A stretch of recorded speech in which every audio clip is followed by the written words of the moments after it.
Voy a cerrar este de aquí. No, por si acaso. Para no confundir. Protocolo de la capa de red. Ya hemos hablado de las características de la capa. Las capas tienen funciones, tienen características, y la función de esa capa es lo que de alguna manera tratan de cumplir los protocolos. Si la capa 2 se encargaba de el direccionamiento, del control de acceso al medio y del control de errores, los protocolos de esa capa se preocupaban de eso. Y el CSMA-CD se preocupa del control de acceso al medio, y hay mecanismos de... El estándar Ethernet se preocupa del chequeo de errores y del encapsulamiento, etc. ¿Ya? Aquí, la función principal de la capa de red es el direccionamiento y el enrutamiento. ¿Ya? Como la mayoría de las capas hace encapsulamiento y desencapsulamiento, eso lo hace también la capa 2, y eso lo va a hacer también la capa 3, o sea, y la capa 4. ¿Ya? Por tanto, podemos decir que sus dos funciones principales son el direccionamiento de terminales y aquí dice ruteo, o lo que nosotros llamamos el encaminamiento. El direccionamiento es entre equipos finales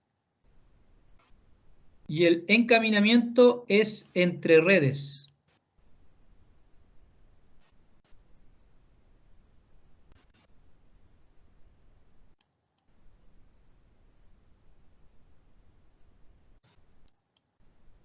Entre redes.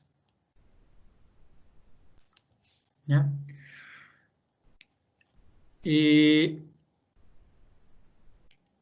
Me explico. ¿Alguien sabe cómo funciona un código postal? ¿Para qué hace un código postal? Creo que es para identificar la comuna de donde uno viene. Ya, más específico que eso.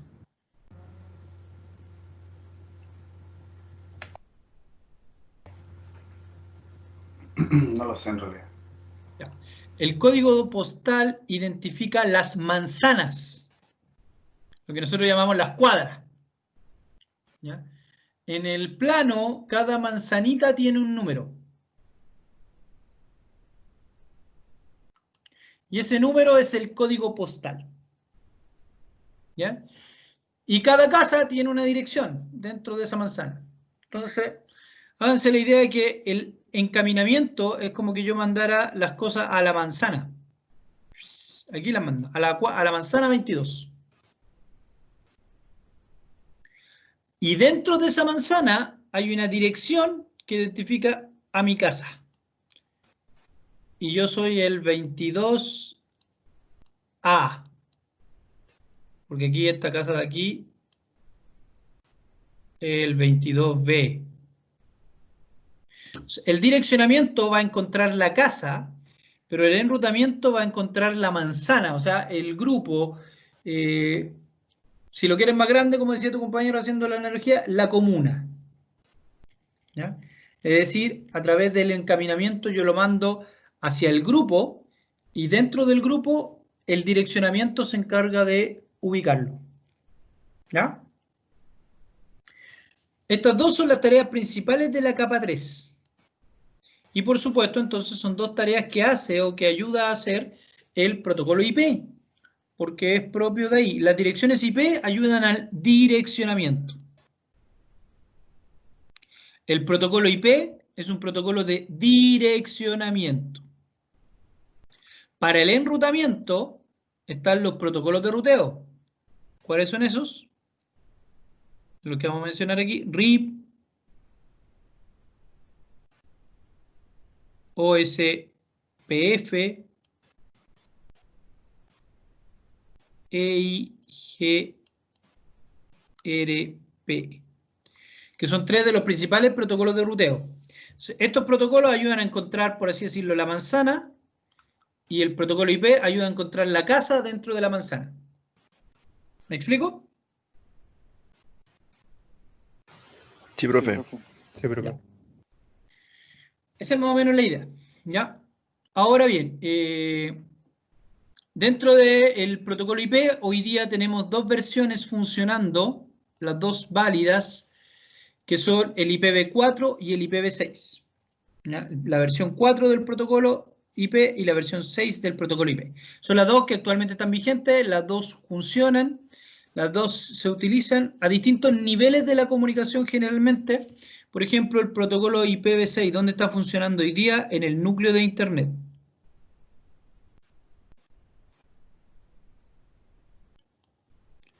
En el núcleo del Internet está esto.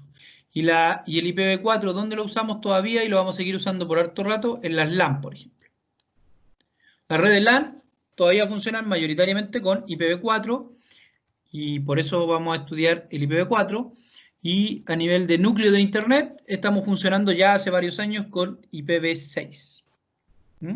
Esos son los dos principales protocolos de esta capa. Hay otros protocolos de capa de red que ya quedaron obsoletos, como por ejemplo el IPX o el DECNEC, que también eran protocolos de capa de red. Este, por ejemplo, funcionaba con un formato hexadecimal. El otro día hablamos de las direcciones hexadecimales, ¿se acuerdan? Muy parecido al de las direcciones MAC. Y este funcionaba con un formato decimal.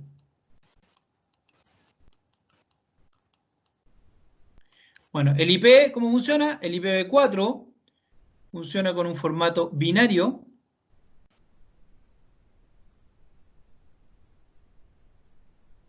De 32 bits. Y el IPv6 funciona con un formato hexadecimal también. De 128 bits. O sea, ya inmediatamente dos diferencias importantes, que uno funciona en formato binario, el otro funciona en formato hexadecimal, que uno ocupa 32 bits, este es bit, ¿ya? Y que el otro usa 128 bits. Pero ambos sirven para lo mismo, para el direccionamiento. ¿Ya? El protocolo IP, igual que los otros protocolos, encapsula esto en lo que nosotros llamamos un paquete. Acuérdense que en la capa 3 se llaman paquetes. Cuando hablo de la capa 2 se llaman tramas. Cuando hablo de la capa 3 se llaman paquetes. Cuando hablo de la capa 4 se llaman segmentos o datagramas. ¿Ya? Entonces, también los va a encapsular y los va a desencapsular el protocolo IP. Tiene su propia cabecera y esa cabecera tiene los datos que IP necesita para funcionar. La cabecera IPv4 y IPv6 son diferentes porque funcionan con distinta cantidad de bits y con distintos formatos de direcciones. Ya lo vamos a ver. ¿Ya? Entonces, el encabezado IP lo que lleva es una dirección de origen, una dirección de destino, igual que el MAC, pero en otro formato. Recuerden que estas son direcciones lógicas. ¿Por qué se llaman lógicas? Porque estas direcciones, a diferencia de las direcciones MAC, yo las puedo asignar. Yo como administrador de red, como configurador, puedo poner la dirección que yo estime. Las MAC no se puede hacer eso porque vienen de fábrica. ¿No? El protocolo IP, se fijan, proporciona funciones para enviar paquetes de origen a destino. ¿Ya? Es un protocolo que se llama sin conexión. ¿Por qué se llama sin conexión? Porque no se establece ninguna conexión con el servidor, sino que con el destino, perdón, tanto así que ni siquiera sé si el otro está o no está disponible. ¿Ya? Hay otros protocolos que antes de enviar los datos esperan saber si el destino está respondiendo. Por ejemplo, cuando usted llama por teléfono, usted no marca los números pi, pi, pi, pi, pi, y empieza a hablar, ¿cierto? ¿Qué hace antes de empezar a hablar cuando llama por teléfono?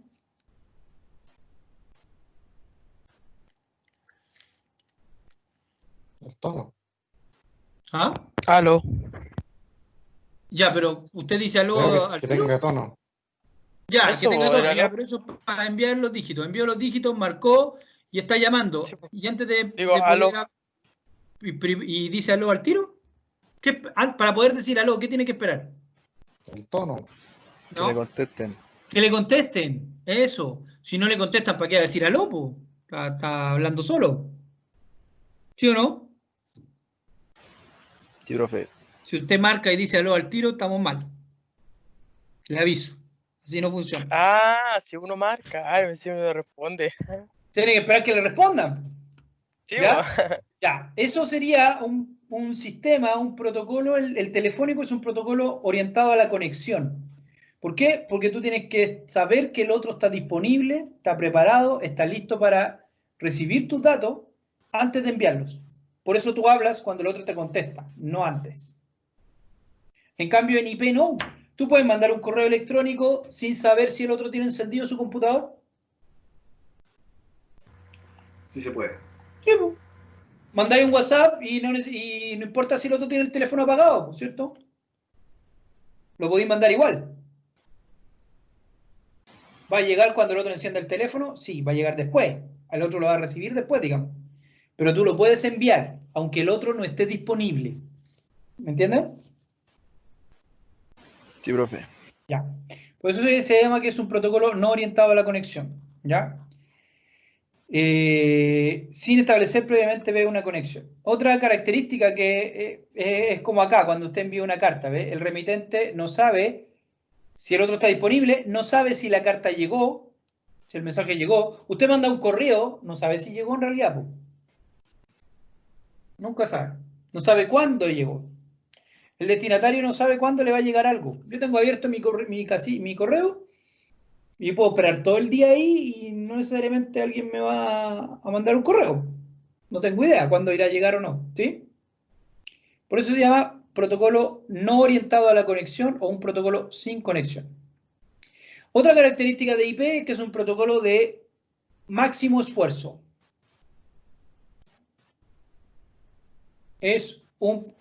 Y esto es re importante porque fíjense, el protocolo IP es un protocolo no confiable porque no garantiza que los paquetes se reciben.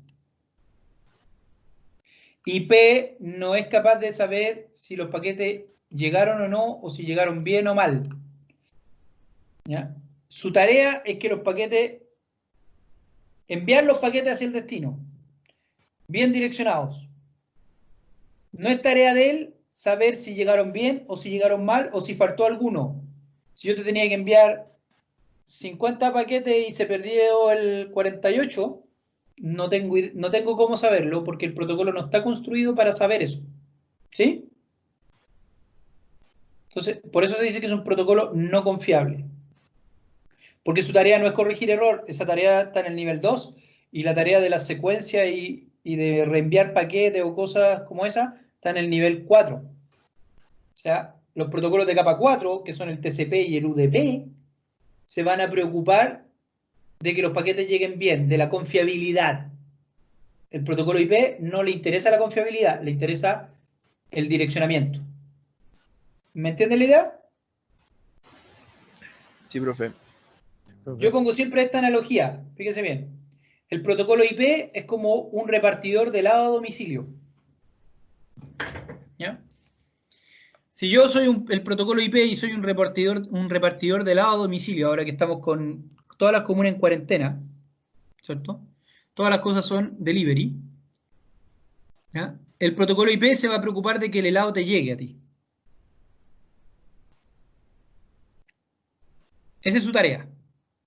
Si llegó derretido, no es problema mío. ¿Sí? O sea, si llegué con el puro palito y el helado se derritió en el camino, no importa, yo llegué con el palito donde tenía que llegar. Lo demás se derritió en el camino, no es problema mío. En cambio, si yo soy el TCP, me voy a preocupar de que el helado llegue refrigerado.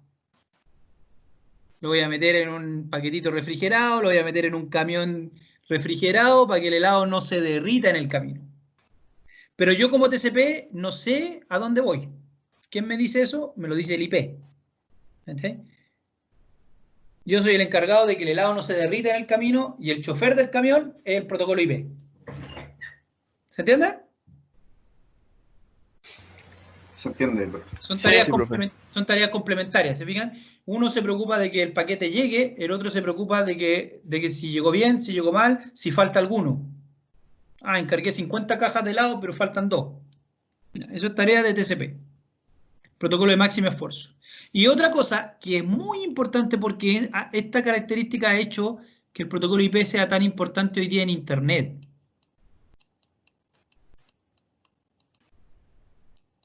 Es que el protocolo IP es independiente de los medios. O sea, puede pasar, como en este caso, un paquete IP puede pasar de Ethernet por par de cobre, después pasar por fibra óptica, después hacer un enlace inalámbrico, Wi-Fi o un enlace satelital, y va a ser siempre, y va a ser el mismo paquete IP. No, no cambia con el medio. Y eso es muy importante porque cuando esto va a Internet, pasa por esto cientos de veces. Pasa de par telefónico a UTP, Ethernet, pasa a fibra óptica, pasa enlaces satelitales, vuelve a hacer un enlace Wi-Fi, después pasa a ser cobre de nuevo y así. Y sigue siendo el mismo paquete IP, independiente de los medios. ¿Ya? ¿Por qué? Porque hay otros protocolos que están asociados a un tipo de medio de transmisión y si ese medio cambia la estructura del protocolo o cambia el formato y entonces ya no es el mismo bloque de datos. ¿Sí? Eso no pasa con IP y eso es una gran característica. ¿Ya? La anterior podríamos decir que es mala, sí, mala, pero por otro lado hace que el protocolo sea más sencillo, no preocupándose de los errores. ¿Ya? Aquí está el encabezado del protocolo IP que tiene, la pura cabecera del protocolo IP tiene estos campos, ¿ya? Donde, por cierto, los que más vamos a jugar nosotros son dirección de origen, dirección de destino, que son de 32 bits, ¿ya? Tiene un encabezado de chequeo de error, ¿ya? Tiene este que aparece normalmente como un TTL, es el tiempo de vida del TTL. ¿Para qué sirve esto? Porque puede ocurrir que este es un contador descendente que cada vez que pasa por un router, el router le descuenta 1. ¿Cuál es el objeto de esto? Que cuando pasa por un router y ese router lo deja en 0, el siguiente router por el que pasa va a eliminar ese paquete. ¿Por qué querría yo eliminar un paquete? ¿A quién se le ocurre? ¿Por qué eliminaría yo un paquete? Si estuviera dañado, profe, o incompleto. Ya, pero podría ser, ya, esa es una razón para eliminar un paquete. Suponiendo ahora que el paquete estuviera bueno, ¿por qué lo eliminaría? para que no llegue a otro destino. Para que no llegue a otro destino, ya. Porque esté repetido o algo así.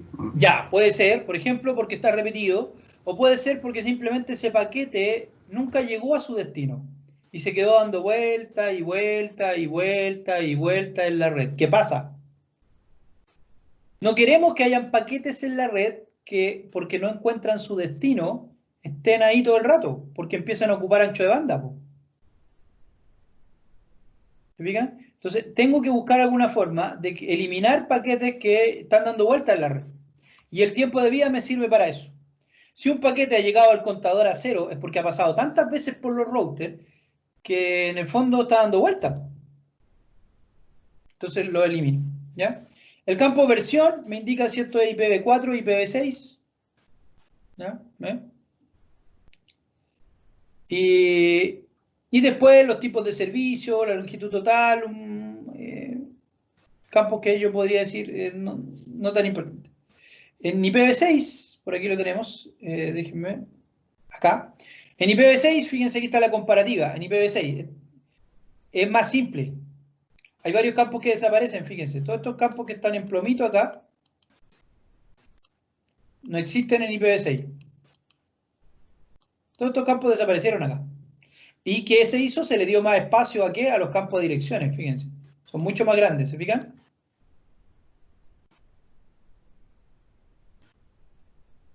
El límite de salto, este viene a ser como el TTL, por eso que aparecen pero con un nombre cambiado. El clase de tráfico es como el tipo de servicio y así. Estos campos en verde son los mismos que acá, pero con un nombre similar o parecido. Y, eh, y los otros son iguales, no cambiaron ni nombre siquiera. Solo aquí cambiaron de tamaño. Este campo es mucho más grande porque ya había adelantado yo que este campo aquí es de 32 bits y acá es de 128 bits. O sea, 4 veces el de acá. ¿Mm? Por eso este campo va primero, ojo, el versión. Porque si yo cuando recibo esto leo IPv4, sé que todo lo que viene en todos estos campos, incluidos. Si yo leo IPv6, no voy a andar buscando estos campos que acá tengo en plomo, porque no existen en IPv6, ¿cierto?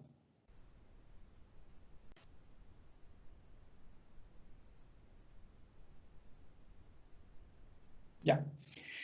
¿Por qué tenemos dos versiones? ¿Por qué tenemos un IPv4 y un IPv6? ¿Ya? Porque el IPv4 para lo que es Internet se nos quedó corto de varias cosas, pero principalmente de direcciones. Fíjense. ¿Por qué empezamos a pensar en que, oye, tenemos que actualizar la versión? Porque IPv4 se le agotaron las direcciones. Existen, ya lo habíamos hablado, esto de IPs públicas y IPs privadas. ¿Te acuerdan cuando mencioné algo del NAT? Bueno, la IP y que esta IP tienen que ser asignables por alguien, un RIR. Esas IPs públicas se agotaron ya en IPv4. A pesar de que hay, fíjense bien, aproximadamente 4.000 millones de direcciones IP. O sea, 4 billones de direcciones IP se agotaron. ¿Por qué se agotaron? Porque cada vez hay más dispositivos conectados a Internet y todos necesitan una IP.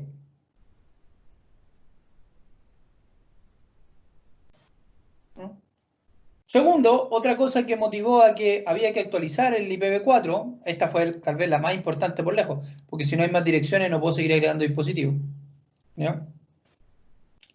Que el trabajo de los routers era bastante complejo, las tablas de ruteo eran cada vez más grandes. Y eso hacía que el enrutamiento fuera también más lento. ¿Ya? Había muchas rutas. La idea es reducir las rutas. Y finalmente no tenía una conexión completa extremo a extremo porque como ya se habían agotado las direcciones tuve que implementar, por ejemplo, NAT. ¿Se acuerdan de lo que era NAT?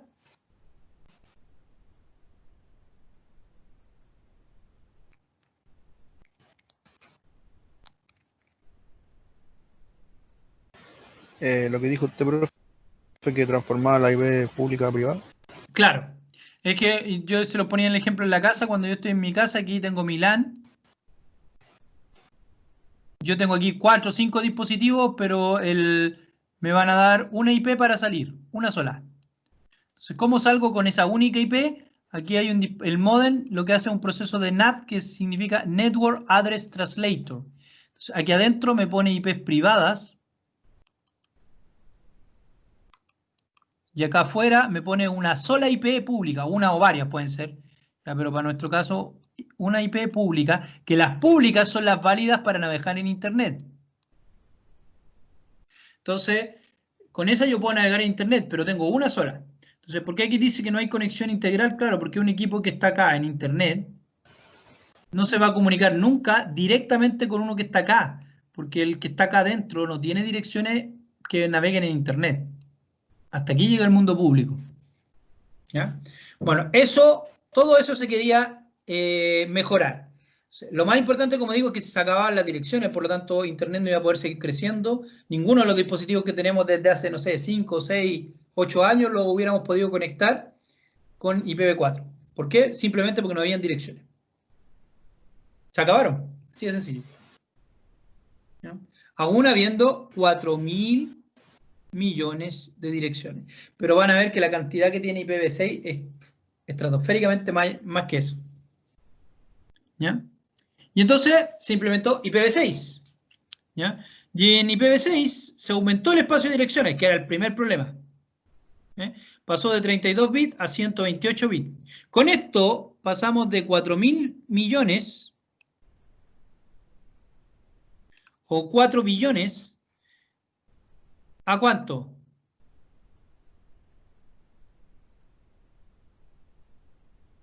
Acá está, miren. Pasamos de 4.000 millones de direcciones a 340 sextillones de direcciones. Ni siquiera sé cómo se pronuncia, cómo se escribe ese número tan gigante.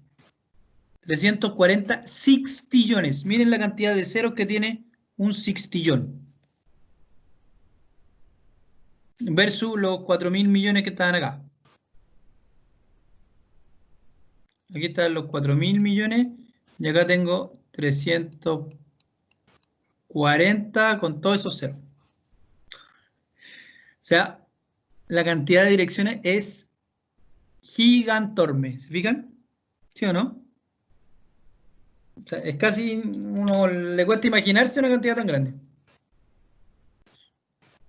Bueno, ¿cuál es el objeto de eso? Que tengamos direcciones para asignarle a todos los dispositivos que queramos, porque hoy día todos los dispositivos está pensado que se conecten a Internet. ¿Han oído hablar del IoT o del Internet de todo o el Internet de las cosas? Ah, perdón. Sí, profe. ¿Ya? El objetivo de eso es que todos nuestros dispositivos que usamos a diario, todos, desde la ropa, los zapatos, los calcetines, el cepillo de dientes, ni hablar de las cosas del hogar, electrodomésticos y eso, estén conectados a Internet. Y yo pueda acceder a ellos, etcétera. Y para poder estar conectados a Internet necesitan un IP navegable en Internet. O sea que es imposible con IPv4 porque ya se acabaron. Entonces, si necesito que todos los dispositivos estén conectados, estamos hablando de una cantidad grandota, ¿sí o no? Porque en el mundo somos ¿cuántos? ¿7.000 millones de personas? Suponiendo que por cada persona hayan 10 dispositivos conectados, o sea, ya estamos hablando de 70.000 millones de dispositivos. Así, ¿no? Y eso, si yo pensara en lo que estoy pensando, es como decir, que mis calcetines, que mis calzoncillos, que mi ropa, que mis zapatos, todo esté conectado a Internet, te dirá, bueno, ¿y para qué quiero eso? Bueno, quiero eso para que, por ejemplo, no sé, pues, en el futuro mi ropa me avise cuando me está quedando chica. Entonces me va a mandar un SMS, o sea, me va a mandar un WhatsApp y me va a decir, oye, te está quedando apretada la polera tanto. ¿Y por qué? Porque la polera tiene un sensor, está conectado a Internet y está viendo que me queda más apretada. O la polera me va a avisar, oye, ha subido tu índice de masa corporal, cuídate.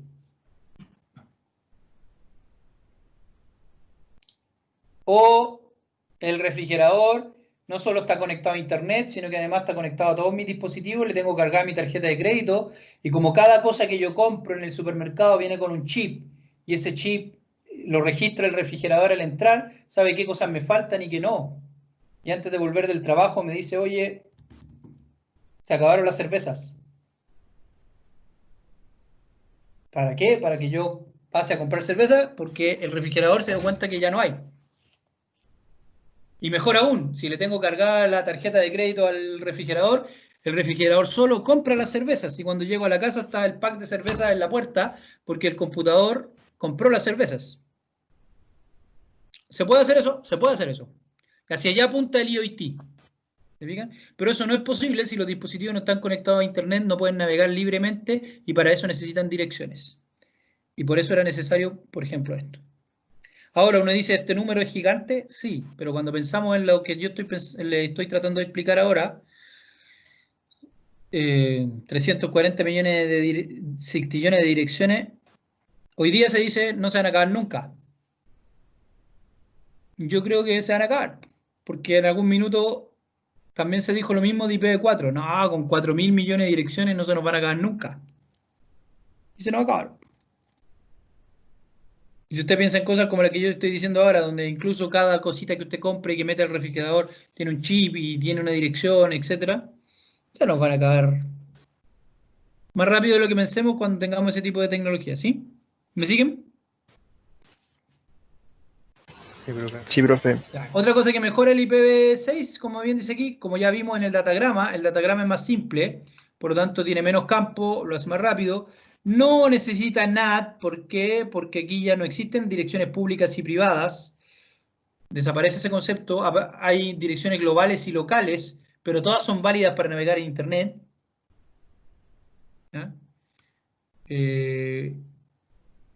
Y existen, según esto, tantas direcciones como granos de arena en la Tierra, pero tengo mis dudas al respecto. Probablemente se nos van a acabar no luego. Pasarán 20 años, 30 años, para que esto sea así como yo le estoy diciendo también, pero probablemente se nos van a acabar igual. ¿Mm? Ahí está lo de los encabezados, que ya estábamos viendo. El formato del encabezado este es más simple, ya lo mencionábamos. ¿Ya? Hace que los routers funcionen más rápido y mejor. Tiene un sistema de autoconfiguración de direcciones, que ya más adelante lo vamos a ver, ¿ya? Que usa la dirección MAC y la combina, como la dirección MAC es hexadecimal, igual que el IPv6, entonces el IPv6 combina esta dirección MAC, le agrega unos campos adelante y atrás y la transforma en una dirección IP. Y como la dirección MAC es única para cada interfaz, no se deberían repetir con ningún dispositivo, ¿no? Entonces puede autoconfigurarse con direcciones válidas basadas en la dirección MAC, ¿ya? Y elimina, bueno, ya lo habíamos mencionado, el NAT, porque ya tampoco existe el concepto de direcciones públicas y privadas, existe otro concepto parecido, que es el de las direcciones locales y globales.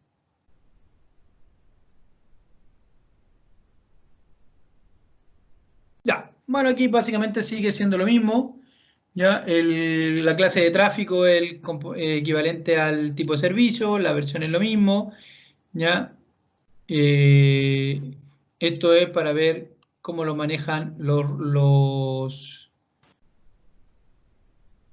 routers. ¿Ya? Es como un identificador de... Si lo voy acá atrás, permítanme. Acá está, se me escapó. Ahí es como el protocolo, como el identificador de protocolo de acá. ¿Ya? La longitud es lo mismo y el encabezado siguiente es como, como un indicador del tamaño del paquete, ¿ya? Que es diferente de este porque este es el tamaño de la parte datos nomás, de lo que viene después, de lo que viene aquí. Mientras que este es del bloque entero, ¿ya? El límite de salto, yo le había dicho ya, era como el TTL, parecido, ¿ya? Cumple la misma función para poder eliminar eso, ¿ya? Entonces, el direccionamiento, ¿cómo se hace hoy día? Se hace a través del protocolo IP, tanto IPv4 como IPv6. ¿Ya? Ya vamos a entrar más en detalle de ellos. El enrutamiento o el encaminamiento, que es la otra función, tiene la función de encontrar la red de destino. Y eso se va a hacer a través de otros mecanismos.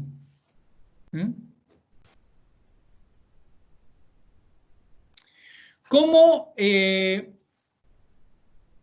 Para eso, las direcciones IP, por ejemplo, van a partir usando la IP más otra dirección auxiliar que se llama máscara. La máscara es también una especie de dirección, pero que es complementaria, auxiliar de la dirección IP. Y me permite identificar si los equipos pertenecen o no al mismo grupo o a lo que yo voy a llamar la misma red. Entonces, los equipos tomando la IP y la máscara son capaces de determinar si pertenecen o no a la misma red que otro.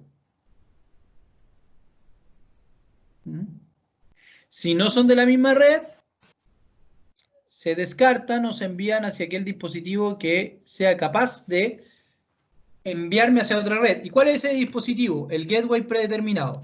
El gateway, o aparece generalmente cuando ustedes lo configuran en sus computadores como puerta de enlace,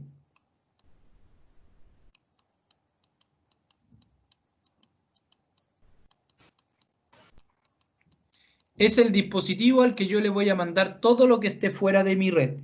Por ejemplo, si yo estoy aquí en la LAN A y quiero enviar un paquete a la LAN B que está acá, que es fuera de mi red, ese dispositivo tiene que salir de mi red y llegar acá. O sea, ese paquete, perdón. Bueno, cualquier cosa, si yo estoy aquí, este soy el PC1, este es el PC2. Cualquier cosa que mande al PC2, 3 o cualquiera que esté en la red A, va a quedar aquí. Pero si yo quiero mandarlo acá, no lo puedo mandar directamente acá, a B. Lo que hago es, se lo mando a este equipo. Y este equipo lo saca hacia afuera. Este equipo es el equipo a través del cual entran y salen los paquetes. ¿Ya? El gateway predeterminado. Por lo tanto, ¿quién normalmente es el gateway predeterminado en una red? ¿Qué dispositivo? El router. El router. Generalmente el router es el dispositivo al cual yo apunto. Por lo tanto, la dirección del router es la IP que yo generalmente uso como gateway. Porque con eso que le estoy diciendo al PC, le estoy diciendo, mira, todos los paquetes que vayan fuera de mi red, mándaselos a esta dirección. Y esa dirección, que va a ser un router, va a ser capaz de saber, ah, esto no es de la red A, es de la red B, así que lo mandamos para acá. ¿No? Y por eso se llama puerta de enlace también, porque es la puerta de mi red hacia afuera. ¿No? El gateway es el dispositivo que puede enrutar el tráfico a otras redes. Es el router el que enruta el tráfico fuera de la red local. Esto ocurre cuando el host de destino no está en la misma red que el host local.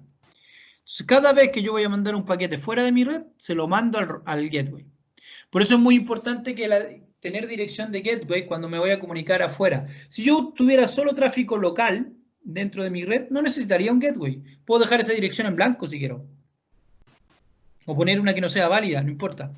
Pero ya si me necesito comunicar hacia afuera, tengo que tener una dirección y una dirección de un dispositivo que sepa cómo hacer ese trabajo, y eso es un router. El gateway sabrá dónde enviar el paquete mediante el uso de tablas de ruteo. ¿Ya? Parecido a la tabla CAM. ¿Se acuerdan de la tabla CAM de los switch? La tabla CAM de los switch tenía el puerto y las MAC. Bueno, esta tabla tiene la tabla del router, que se llama tabla de ruteo, tiene la red, y al otro lado tiene la vía o el puerto, la interfaz. Entonces, por ejemplo, te va a decir, ah, la red A está en el puerto 1, la red B está en el puerto 2. Cuando el PC1 manda un mensaje con destino a la red B, este analiza el paquete y dice, ah, esto va a la red B. Si va a la red B, entonces yo lo tengo que mandar ¿por dónde? Por el puerto 2. Y lo saca por el puerto 2 hacia donde corresponde. Más o menos esa es la lógica. ¿Ya? Y ese va, ¿dónde configuran ustedes eso? Eso ustedes lo configuran.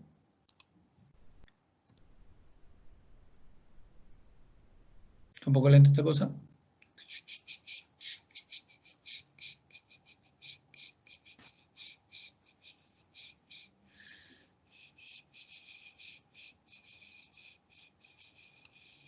¿Tengo acá o no? Acá. Fíjense. Ah, no sea tan lento. Ya. Aquí, bueno, tengo los dispositivos, ya cualquiera de ellos, cualquier tarjeta que yo escoja. ¿Ya? Por ejemplo, esta que no la estoy usando. Voy a poner algo.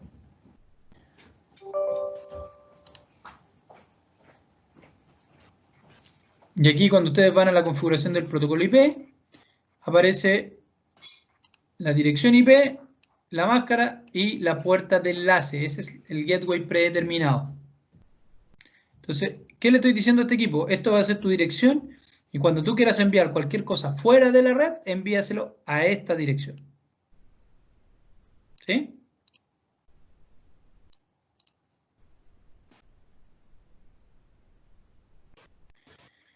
Los dispositivos, igual que los routers, tienen tablas de ruteo, que lo esencial que tienen es la red de destino, fíjense, red de destino, versus la interfaz. Y otra cosa que colocan ahí es una métrica. ¿Qué es la métrica? Es un valor, un costo que se le da a esa ruta. ¿Qué significa eso? A veces puede ser que yo tenga dos rutas hacia el mismo destino. Por ejemplo, mira, aquí tiene el puerto 1 y el puerto 2. ¿Ven este router de acá arriba? Sí, profe. Ya. Si el PC1 quiere comunicarse con el PC2, lo va a enviar al router, que es el gateway predeterminado, y este va a decir, ah, para llegar a esta red, que es la red B, yo puedo llegar por el puerto 1 o por el puerto 2. Cuando un equipo tiene más de una ruta, hacia un mismo destino, va a determinar a través de la métrica o valor por donde lo manda. No lo puede enviar por cualquiera, tampoco puede ser que lo envíe al azar. No, tiene que tener algo para tomar una decisión. ¿Lo envío por acá, por el 1 o por el 2? ¿Por dónde lo enviaría usted para llegar a la red B?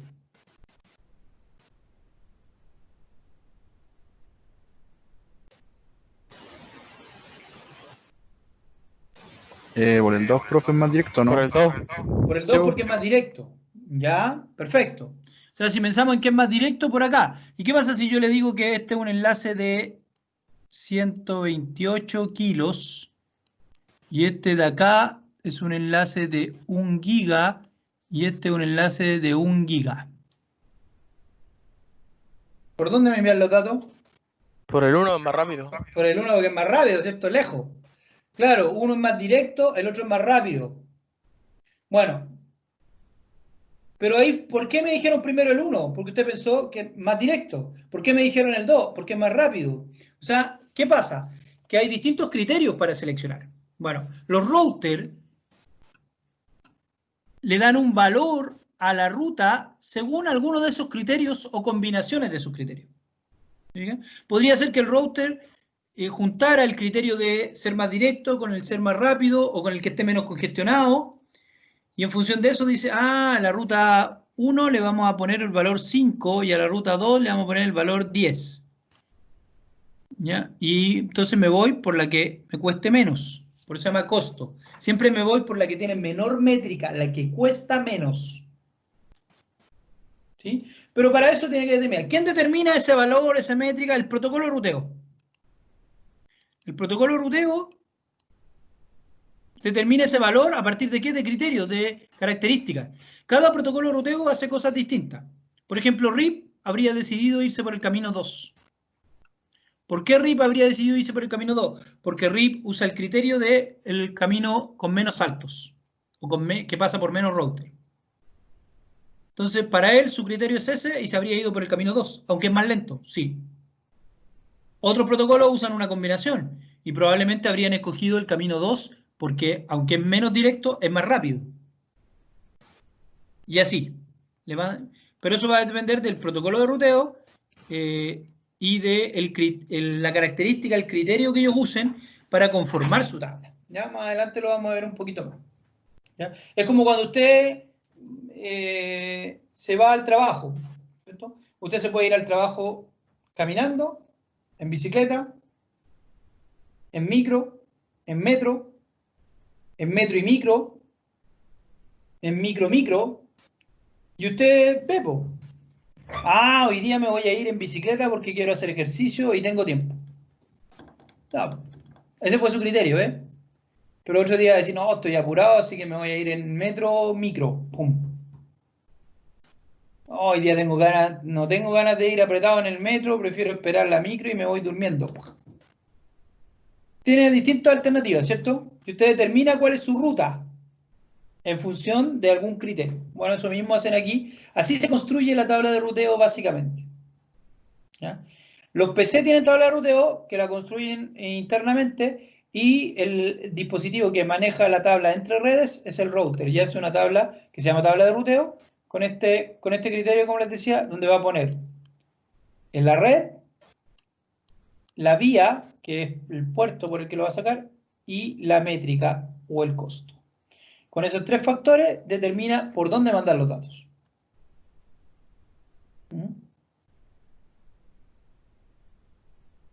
Cuando el router recibe un paquete destinado a una red remota, el router tiene que consultar la tabla de ruteo para determinar dónde reenviar el paquete. En la tabla se incluye lo siguiente: las redes conectadas directamente, las redes remotas y las redes predeterminadas, que son aquellas, el router tiene que tener alguna ruta como, por defecto, una ruta como de emergencia. Como decirte, ya, mira, me quiero ir al centro, pero no me sé el número de la micro. Ya no importa, tómate una micro verde. Ya, y te tomas una micro verde, tú sabes que todas las micros verdes pasan por ahí. Así que tenéis que estar atento, no vais a bajar. Por decir algo, es una cosa rara, pero se me ocurre. ¿Ya? Aquí está el ejemplo de una tabla de ruteo de un router. Fíjense. Una tabla de ruteo de un router que se puede ver con el comando show IP route. Ahí está. Un router Cisco. Va a tener lo siguiente. Mire. Este numerito de aquí, o sea, esta letra de aquí, les va a indicar el tipo de red. Es decir, si vuelvo acá atrás, si es una red directamente conectada, si es una red remota, si es una red predeterminada, y el protocolo de ruteo que esté usando cada uno de estos. Por ejemplo, cuando sea RIP, aquí va a salir una R. Si dice una R es porque esa ruta el router la aprendió por RIP. O así, cada letra va a tener un significado de cómo aprendió esa ruta. La aprendió porque es una conexión directa, la aprendió porque alguien más se la dijo. Si alguien más se la dijo es porque conversan con el mismo protocolo de ruteo. Ojo, el protocolo de ruteo le sirve a los routers, perdón, para construir su tabla usando estas características, pero también para estas propiedades de, como decíamos, si es más directa, si es menos directa, si es más rápida, si es menos rápida, si está más congestionada o no. Pero también le sirve para conversar con los otros para saber qué hay al otro lado. Por ejemplo, ¿ven este dibujo que está aquí? Lo están viendo, ¿cierto? Sí, profe. El router 1, ¿qué es lo que él conoce directamente? Conoce esta red que está acá y conoce esta red que está acá. Esto es todo lo que... Ah, y esta de aquí. Él conoce esas tres redes. ¿Por qué conoce esas tres redes? Porque las tiene él conectadas. Son sus tres brazos. ¿Sí? Él no conoce esta red. ¿Por qué no conoce esa red?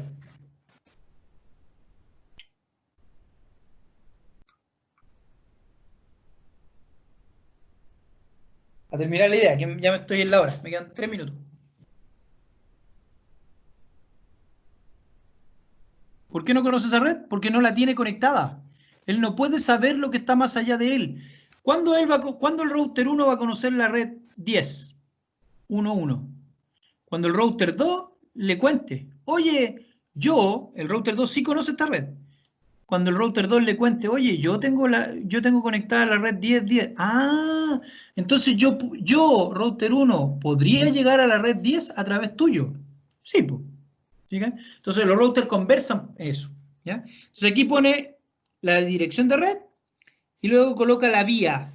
Y la vía es la interfaz o el siguiente salto a través del cual él llega allá. Por ejemplo, él podría decir, mira, la 192.168, como está aquí, 10.0, que es esta, él la ve a través de qué puerto, del puerto Gigabit Ethernet 00. Ahí está. A través de ese puerto, él puede llegar a esa red. ¿Lo ven? Sí, profe. Pero en cambio la red, fíjense, la red 10.110, que es esta, pone como vía una dirección. ¿Cuál es la dirección .26? La dirección del router 2.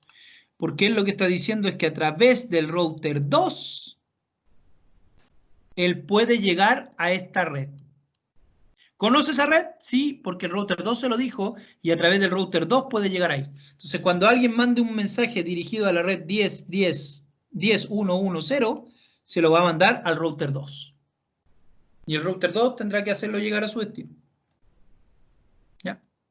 Ahí me voy a quedar por ahora. ¿Ya? Y ahí lo vamos a ver en una topología mejor. Pero esto es más o menos lo mismo. ¿Ves? Lo mismo que estaba explicando. Comprensión de las entradas es exactamente lo mismo, ¿ya? Solo que está detallado. ¿Ya? Así que me voy a meter en la próxima clase en explicar un poco más de la estructura de los routers rápido, porque esto, por ejemplo, yo lo vi hace un tiempo atrás, cuando empezamos, expliqué esto ya. Así que de ahí me quiero meter ya al IP. Hasta ahí, duda, consulta, interrogante, inquietud. Lo más importante de hoy día era ver la importancia del protocolo IP y sus semejanzas, diferencias con el protocolo IP versión 6, y que el protocolo IP es un protocolo de direccionamiento y que después están los protocolos de enrutamiento que son propios también de este nivel y que se encargan de hacernos llegar a la red. Mientras que el protocolo de direccionamiento, que sería el IP V4 o V6, se encargan de hacerme llegar al equipo específico. Sí, profe.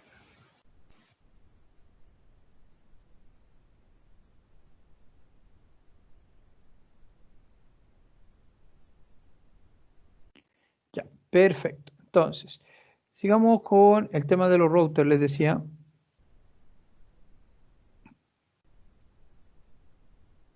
Que era lo que quedaba del capítulo 6, que es un poco el equipo característico, así como en su momento les dije yo, bueno, el switch es el equipo por excelencia característico predominante de la capa 2 del modelo OSI. ¿Por qué? Porque está diseñado para cumplir las tareas que hace la capa 2. Bueno, el router está diseñado para una de las dos grandes tareas de la capa de red. ¿Cuáles son las grandes tareas de la capa de red? El direccionamiento y el enrutamiento. Bueno, o el encaminamiento. ¿Y el router qué hace? Justamente lo segundo, es decir, el encaminamiento o el enrutamiento. El router conecta redes. Esa es lo primero que usted se tiene que meter aquí en la cabeza, bien adentro grande. El router no conecta PCs unos con otros, no conecta servidores unos con otros, no conecta un PC con un servidor, no. El router conecta redes. ¿Ya?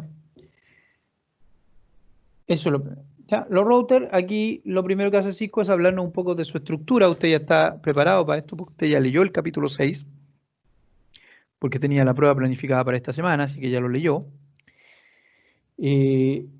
Nos va a hablar primero de la estructura de hardware, luego un poco de el software en términos de lo que son la estructura de la memoria, algo que ya hablé al comienzo del semestre, ¿ya? Cuando hablaba de dónde se guardaba el startup config o el running config. ¿Se acuerdan que hablamos de lo que era la RAM, la NVRAM? ¿Se acuerdan de eso? Poco. Bueno, lo voy a remencionar ahora. Y después de eso termina con un poco de la configuración, que como ya dije, mucho de eso, o casi todo ya lo hemos visto. Los routers, habla aquí que la estructura interna es muy similar a la de un computador, es decir, tiene un sistema operativo, adentro tiene una CPU, tiene memoria, tiene interfase, lo único que no tiene es un disco duro, pero tiene memoria que hace las veces de un disco duro. O sea, sería más parecido a lo que hoy día sería un computador con un disco duro SSD, para que se hagan una idea más o menos, ¿ya? Porque nunca manejaron un disco rígido, digamos, ¿ya? Entonces siempre manejaron memorias que hacían las veces de disco duro, porque en realidad la cantidad el sistema operativo es mucho más liviano y sencillo que el de un computador, porque está diseñado para una función muy específica, ¿ya? Entonces, es como una especie de computador, pero dedicado a, ¿ya? Como decíamos, el router tiene una CPU, ¿ya? Va a tener memorias, en vez de disco duro tiene otros tipos de memoria que reemplazan al disco duro, que son permanentes, y muy importante, va a tener interfaces. Las interfaces de los routers son fundamentales porque las interfaces de los routers son las que permiten que se conecten las distintas redes o los caminos para llegar a las distintas redes. Los routers Cisco, igual que los switch y todo eso, ya lo habíamos hablado, usan lo que nosotros conocimos como el Cisco IOS o el Sistema Operativo Internet Working, ¿ya? Que de ahí viene Sistema Operativo Internet Working de Cisco, ¿ya? Que es un término patentado por Cisco, que se ha hecho popular en los últimos años a propósito de Apple y del iOS, pero que en realidad es un término bastante más antiguo que lo que nosotros lo conocimos con Apple, con los routers y en general con los equipos Cisco, originalmente router Cisco. Lo primero que hace Cisco son routers, después empieza a diseñar y fabricar otro tipo de dispositivos, ¿ya? Internamente, ¿cuál es la estructura de las memorias del router? Esto es lo que ya habíamos mencionado a comienzo de semestre, así lo recuerdo rápidamente. Fíjense, el router va a tener dos grandes tipos de memoria: memorias volátiles, memoria no volátil, en términos generales. Una memoria volátil es una memoria que, como bien dice aquí, necesita energía para mantener su información, que es como la RAM. Cuando te apaga el computador, lo que está en la RAM se borró, ¿no? ¿Sí o no? Bueno, eso pasa con las memorias volátiles. En cambio, una memoria no volátil, si usted tiene apagado el dispositivo, lo que está ahí se guarda, se almacena, ¿ya? Una memoria flash, por ejemplo, una pendrive, lo que hay en una pendrive, es no volátil. Esa pendrive no tiene energía hasta que la conecta el computador, pero no por eso se borra, ¿no? ¿Ya? Un router utiliza 4 tipos de memoria, ¿ya? Y entonces vamos a tener siempre la RAM, que es una memoria no volátil, perdón, una memoria volátil, discúlpenme, volátil, y que como característica es siempre la más grande, ¿ah? O la de mayor tamaño, ¿ya? La de mayor tamaño en términos de almacenamiento, ¿ya? Y luego vamos a tener algunos tipos de memoria, estas de acá son no volátiles. Este sería el juego de memorias no volátiles, ¿ya? Una NVRAM, que de hecho NV significa no volátil RAM, o sea, es una memoria RAM, pero que le han agregado esta característica de que no se va a borrar al apagarlo. Una memoria de tipo flash, que es una memoria de acceso más rápido, etcétera, y una memoria de tipo ROM.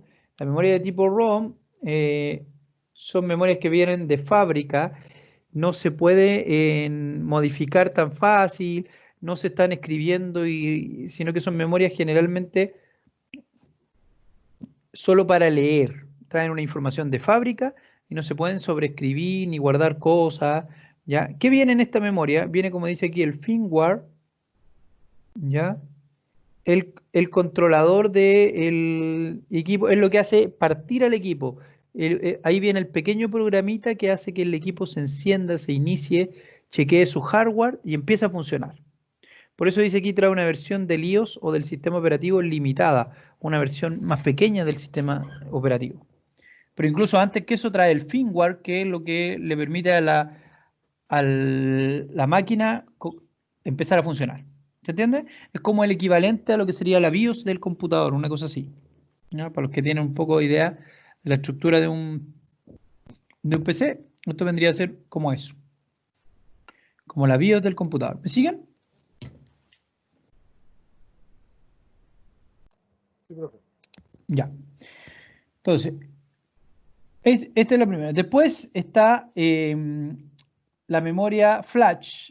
En la memoria flash, ¿qué está? El sistema operativo.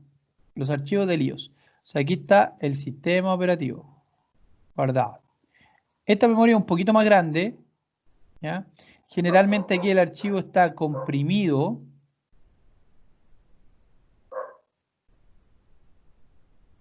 Se guarda aquí, ¿ya? Esta memoria la puedo escribir, sobreescribir, pero de una manera bien específica, y sería el equivalente al disco duro del computador. HDD, es una H, me quedo bien fea, pero una H. ¿Ya?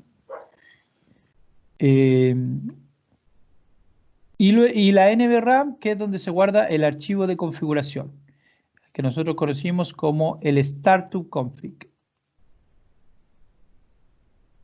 El archivo de inicio, el archivo de configuración de inicio, el que cada vez que el equipo se reinicia, se enciende, va a cargar lo que tenga acá. Y la RAM, que dijimos que es la más grande, que es la memoria donde se ejecuta el sistema operativo, es la memoria donde se toma este archivo de configuración y se ejecuta también, y si se cambia, se va a cambiar ahí, donde se hacen los procesos, etc. Entonces, cuando el equipo parte, va a ejecutar el pequeño firmware que tiene en la ROM, y ese le va a decir, oye, tenemos que ir a buscar el sistema operativo. ¿Dónde normalmente está el sistema operativo? Acá. También lo puede sacar de un servidor a través de la red, pero normalmente está acá. Entonces le va a decir, anda a buscar el sistema operativo. Va a ir a buscar el sistema operativo a la memoria flash y lo va a descomprimir en la RAM y lo va a ejecutar en la RAM. Y después le va a decir, el sistema operativo le va a decir, oye, anda a buscar el archivo de configuración y va a ir a buscar este archivo que está acá, pero lo va a ejecutar en la RAM. Y aquí está el running config, ¿se acuerdan? El running config. El running config, que es el archivo que se está ejecutando. Por eso cuando usted cambia este archivo, tiene que decirle, oye, ahora bien, este archivo cópialo acá. Porque si no lo copia acá, cuando el equipo parta, va a partir con este archivo. Entonces no importa todos los cambios que usted haya hecho en la RAM, sino modifica el archivo de configuración que está en la NVRAM. ¿Ya? Eso ya lo habíamos mencionado en alguna oportunidad, ¿se acuerdan? Había visto al comienzo del semestre, ¿cierto?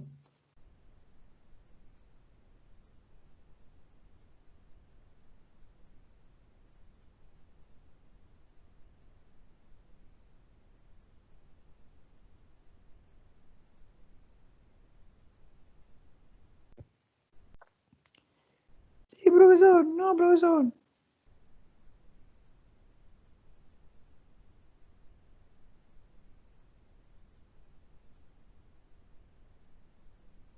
Se me escucha, ¿verdad?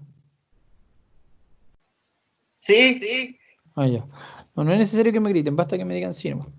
Pero ya, es que ya. Esto se acuerdan que lo habíamos visto, ¿cierto? Por eso lo paso un poquito más rápido.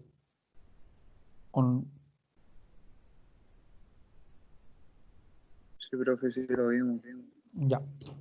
Bueno, de todas maneras aquí está bastante claro y ahora yo le he explicado un poquito más. ¿Qué hace la RAM? ¿Se fijan? ¿Qué hace la ROM? ¿Qué hace la NVRAM? ¿Qué se guarda en la flash?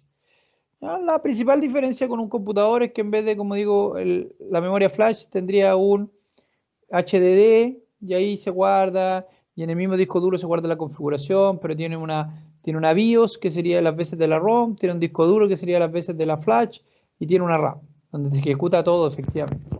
¿Ve? Dentro del router, ¿qué vamos a encontrar? Bueno, como igual que en un computador, la fuente de alimentación, ya, el ventilador correspondiente, las memorias, ¿ya? De distinto tipo, las memorias RAM, NVRAM, ¿cierto? ¿Ya? Etcétera. Y muy importantemente, las interfaces. O sea que hay un bloque importante de interfaces. ¿Y cuáles son las interfaces que tiene un router en general? Un router en general tiene tres tipos. Tres tipos. Una, las interfaces de consola, con la cual yo me conecto al equipo físicamente, que trae una consola y una auxiliar. ¿Para qué sirve la consola auxiliar? Sirve para que ahí conecte usted un módem. Y a través del módem se conecte a la consola. Después trae interfaces de tipo LAN para conectarse a la red local. Y esas son hoy día pueden ser una fase Ethernet.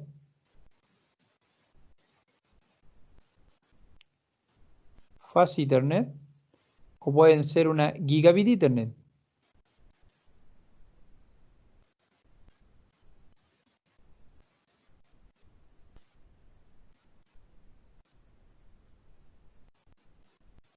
Y trae las interfaces de tipo, lo voy a poner más acá arriba, WAN. WAN, ¿qué significa? Red de área extendida. Y estas son de muy diversos tipos. ¿Ya? Típicamente pueden ser seriales, que son para conectar algún tipo de módem digital. Son algunas de las más populares. Hay de fibra óptica. Ya pueden ser ATM. Pueden ser FDDI, un poquito antiguo, pero igual lo podrían encontrar. Es decir, aquí el tipo es mucho más variado, ¿ya? Las más comunes hoy día yo diría que son estas dos, seriales o de fibra óptica. Las seriales también son para conectar algún tipo de módem digital.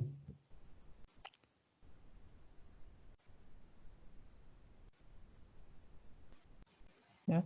Esas son algunas de las principales interfaces que tienen. Y estas son, las de WAN, son las que permiten conectar con otras redes. Conectan con otras redes. Con redes remotas. A través de la interfase WAN, el router se conecta con otro router y con otras redes que están lejos. Por supuesto, a través de la interfase LAN se conecta con sus redes locales. Ven, aquí tenemos un poco las interfaces, ¿ya? Este es un 1941, un modelo bastante clásico, de los más básicos de los routers corporativos. Recuerden que aquí estamos hablando de estructura de router corporativo, no estos routers que uno tiene para el Wi-Fi de la casa, que son, yo les digo siempre, son routers de juguete. Eso, ¿ya? Nosotros estamos hablando de estructura de router corporativo para las empresas, ¿ya? Que son los que manejan este sistema operativo, esta interfase, esos protocolos de ruteo y cosas de las que hemos venido hablando. Entonces, Profe, disculpe, dígame.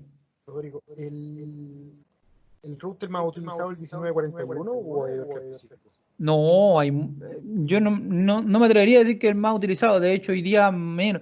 Este router es utilizado en redes corporativas relativamente pequeñas, no tan grandes.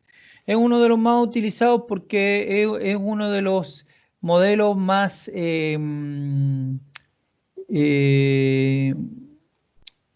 como iniciales de Cisco, por así decirlo, hoy día.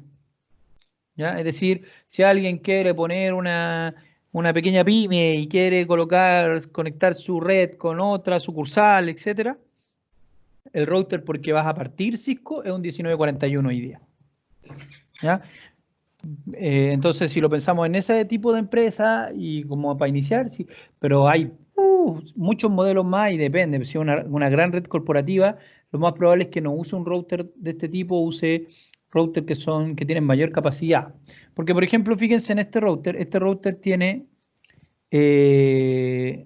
dos slots. Y esos slots son ¿para qué? Para colocar distintos tipos de tarjeta. Aquí se colocan estos.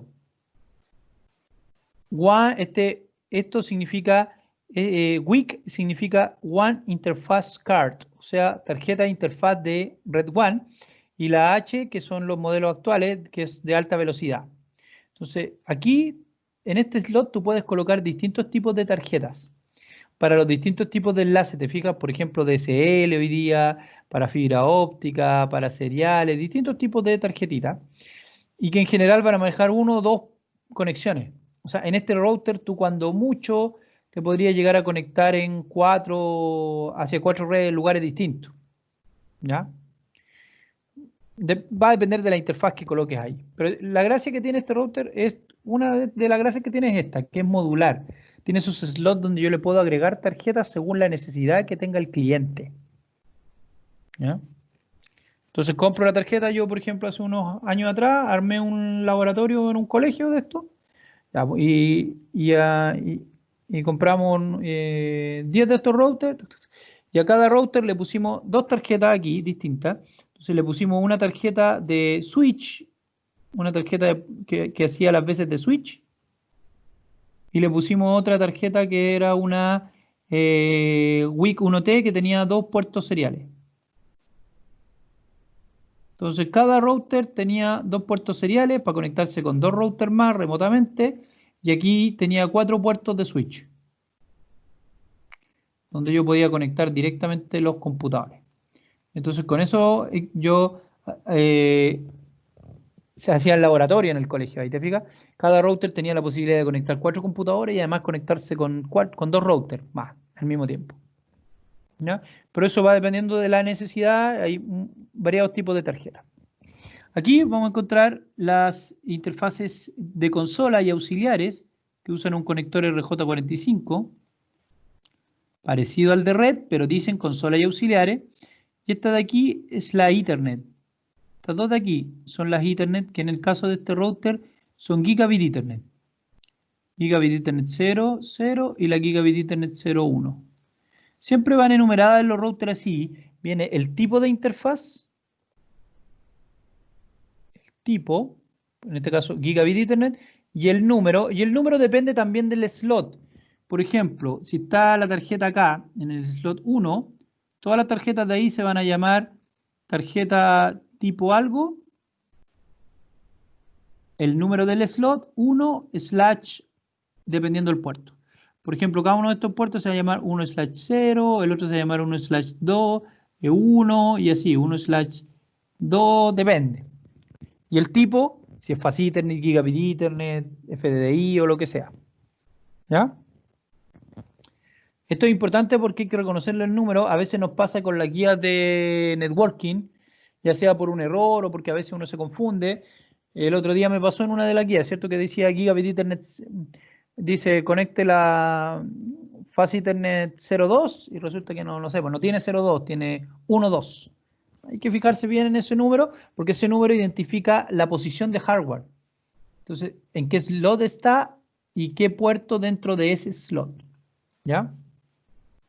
Bueno, y ahí están los puertos auxiliares, se fijan si son Gigabit Ethernet, etc. Y tienen un puerto USB, no se usa mucho porque los puertos USB son para consola también, pero necesitan un driver especial, un software. Entonces en general se usan poco. Casi siempre utilizamos la consola directa con el cable RJ45, que es este cable crossover, no, el rollover que en algún minuto les mostré. Cable rollover, les dije yo. Rollover.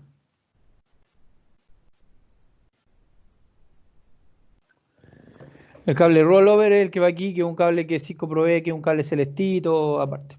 ¿Ya? ¿Hasta ahí me siguen?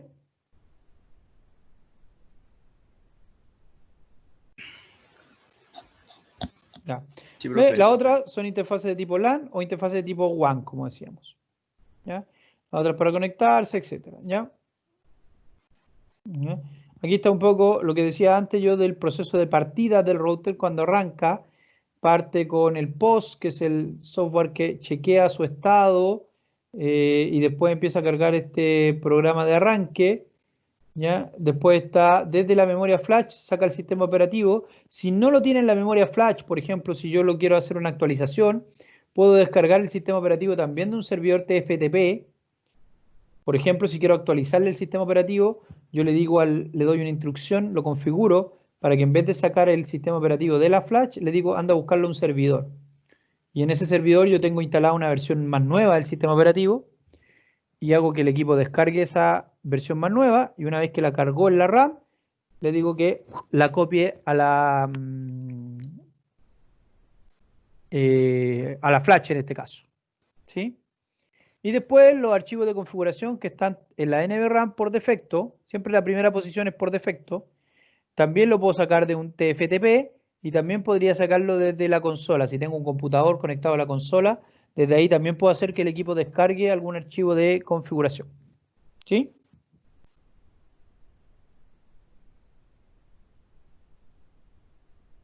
Ya. Algunos comandos genéricos, creo que de este comando no habíamos hablado, es uno de los pocos de los que no habíamos hablado. El comando show versión es un comando que va a mostrar información general de esto que estábamos hablando aquí, de este tipo de cosas. del sistema operativo, de la capacidad de memoria, de la versión del sistema operativo, de dónde se ubican, de dónde lo sacó, básicamente ese tipo de información.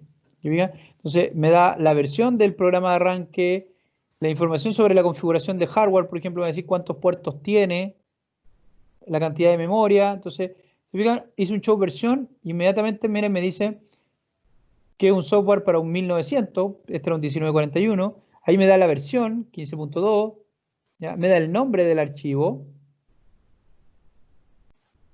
¿ya? Acá está el nombre del archivo, perdón, este bin que está acá, ¿ya? Ese es como el encabezado, pero aquí está el nombre del archivo, ¿se fijan? Y después me da información de hardware genérica, perdón. Aquí me da la información de la capacidad de memoria, ¿se fijan? Que lo primero lo que aparece es el total versus lo que está ocupado, ¿ya? Y la información de el hardware. ¿Ve? Este router tiene dos interfaces Gigabit Ethernet, dos interfaces seriales. Se me da una información de hardware genérica, la capacidad de memoria, la versión del sistema operativo, el nombre del archivo del sistema.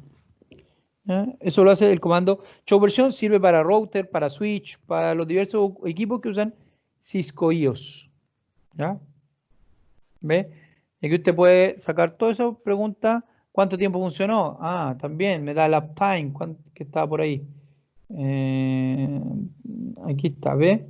No, ¿dónde está el uptime? Debería decir el uptime. Acá está, ahí está. Me había perdido. Este equipo está encendido, funcionando, no se ha reiniciado desde hace 10 horas, 9 minutos. ¿Ya?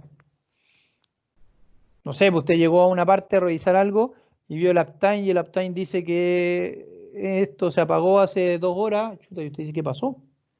Y empieza a averiguar, no, es que se cortó la luz en el sector, hace 2 horas vino, se cortó y se prendió la luz. Ah, y ahí encontré, ¿por qué? ¿Ya? Por ejemplo. ¿Ya?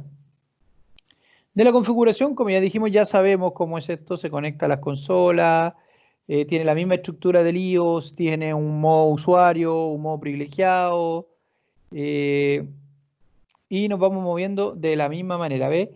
El Enable, el Configure Terminal para entrar desde el modo configuración, del modo usuario al modo privilegiado y desde el modo privilegiado al modo configuración global, ¿se acuerdan? Puedo acceder vía Telnet, vía SSH, todo eso ya lo conocemos, lo hemos hecho. ¿Ya? Puedo guardar la configuración con el copy running config, le puedo cambiar, puedo asignarle nombre, etc. ¿Ya? Todo eso ya lo conocemos. ¿Ya? Me muevo dentro del modo configuración a las interfaces, y a las interfaces aquí yo les puedo asignar IP, tengo que asignar el IP, les puedo asignar una descripción. Alguien me preguntó para la prueba, ¿cómo le agrego una descripción? Y tengo que activarla. Recuerden que una de las principales diferencias entre un router y un switch es que los puertos de los switch vienen activos por defecto, mientras que los puertos de los routers vienen por defecto desactivados administrativamente. O sea, aunque usted conecte algo ahí, no van a funcionar a menos que usted se lo diga. ¿Y cómo se lo dice? Con el comando no shutdown, que está ahí. Con el comando no shutdown, usted levanta la interfaz. De hecho, mire, usted aquí se ejecuta el comando, lo alcanza a ver, y dice la interfaz Gigabit Ethernet cambió de estado a app. Se levantó. Se activó. Si tú conectas dos routers, tienes que activar esta interfaz y esta interfaz. Si activas esta y no activas esta, el enlace va a quedar abajo y por lo tanto el puerto no se va a levantar porque va a intentar conectarse, pero al otro lado va a estar la interfaz apagada, desactivada. ¿Sí? Eso es muy importante. Y en el caso de los switches ya sabemos que vienen activas por defecto, no es necesario. O sea, si yo conecto aquí, tengo que activar esta de acá y esta de aquí no es necesario activarla, la del switch, porque viene activa por defecto. ¿No? Por eso que en el switch de capa 3 o el switch multicapa, nosotros cuando lo cambiamos a modo switch, a modo router el puerto, le pongo no switch port, entonces ahí queda desactivada y tengo que activarla. Si no, no funciona.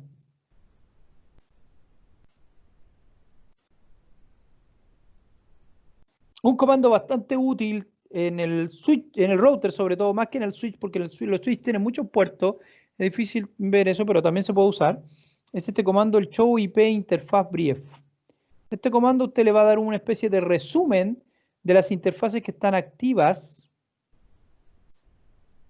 y de su configuración IP. Entonces, por ejemplo, si yo hago este comando, show IP interfaz brief, me dice la interfaz, la dirección IP y el estatus. Entonces ve, la Gigabit Ethernet me da su dirección IP y me dice que está up. Y en cambio esta serial, por ejemplo, de acá, serial 001, me dice que no le he asignado ninguna IP y que además está administrativamente down. O sea, a esta interfaz le falta el comando, esta interfaz está shutdown. Le falta el comando que la activa, la levanta. ¿Ya? Otro comando que para nosotros aquí va a ser súper, entonces tenemos ese comando de show interfaz, que muestra en general las estadísticas de la interfaz, si está activa, no está activa, la cantidad de errores que ha tenido, cuánto el tráfico, cuántos paquetes transmitidos, cuántos paquetes recibidos, cuántas colisiones ha detectado, todo eso lo muestra con un show interfaz. Y este otro comando, hágale un asterisco porque lo vamos a usar harto después. Show IP route, que muestra la tabla de ruteo. El otro día estuvimos hablando de la tabla de ruteo, ¿se acuerda? Que el router ponía la red, la vía, es decir, la interfaz, por dónde llega ya, y la métrica. ¿Se acuerda que lo estuve viendo? Bueno, con este comando usted puede ver la tabla de ruteo de un router. Así que anótelo por ahí, destáquelo ahí, ¿ya? Cuando esté revisando. Ese comando lo vamos a utilizar bastante. Cuando configuremos un ruteo, una de las formas de ver si está funcionando bien es ver esta tabla de ruteo y ahí deberían aparecer las distintas redes que él conoce, ya sea directamente o a través de otro.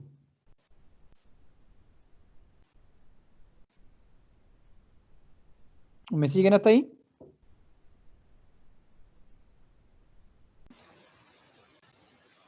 Sí, profe. Sí, profe. Sí, profe. Ya. Ve, está el comando ping también aquí, que también se puede hacer en un router de este tipo. Y este otro comando también es un comando que vamos a usar harto. No sé si se alcanza a ver, que también lo ven en otro. El show running config. Este comando muestra el despliegue de la configuración que se hizo en el router. Y es muy importante porque me va a mostrar todos los parámetros que yo he ido configurando. Entonces, cuando yo quiero ir revisando si está bien, si está mal o no, o si todo lo que hice ya quedó grabado, qué datos le puse, etcétera, eso lo puedo hacer desde aquí.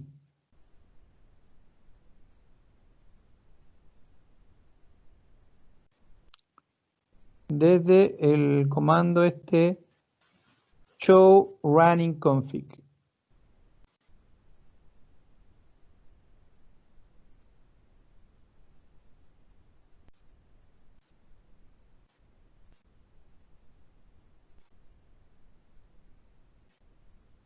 Ya, esta actividad ya la hicimos. Se la subí hace un tiempo atrás, que era una que tenía mala, que después la cambié, ¿se acuerdan? Ya.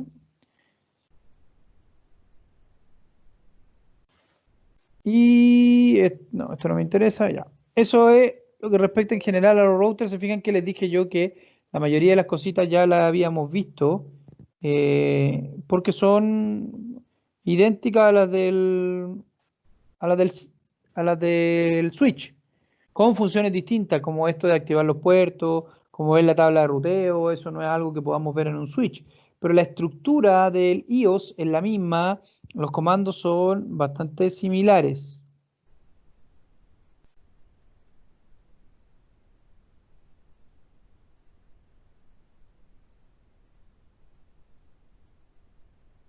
¿Ya? Ahora,